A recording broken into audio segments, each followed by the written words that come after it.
સુરતમાં લોકોને ટ્રાફિક નિયમો સમજાવવાનો નવતર પ્રયોગ કરવામાં આવ્યો। ટ્રાફિકના નિયમોનું પાલન કરાવવા સુરત પોલીસનું અનોખું આયોજન। વાહન ચાલકોને રસપ્રદ રીતે ટ્રાફિક નિયમો સમજાવાશે। લોકો ટ્રાફિકના નિયમોનું પાલન કરે તે માટે ટ્રાફિક સિગ્નલ પર ડ્રામા રજૂ કરવામાં આવશે। ટીઆરબી જવાનો ડાન્સ સાથે ડાયલોગ પણ બોલશે। વાહન ચાલકોને ડાન્સ, ડાયલોગ, ડ્રામા થકી ટ્રાફિકના નિયમો સમજાવવામાં આવશે। સુરત ટ્રાફિક શાખા ટ્રાફિકના નિયમોનું પાલન કરવા માટે અપીલ કરશે।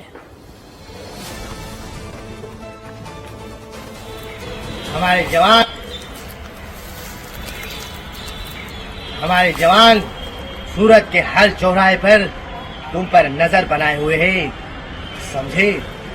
ट्रैफिक सिग्नल छोड़ने की भूल ना करना, वरना हमारे जवान तुम्हारी एक खूबसूरत सी तस्वीर खींच लेंगे और हर चौराहे पर और सूरत के कोने कोने में हमारे जवान कैमरे पर नजर बनाए हुए हैं।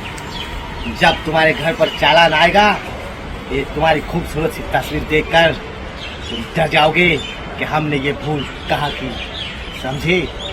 सुरक्षा नियमों का पालन करे। जो करेगा ट्रैफिक नियमों का पालन, उसे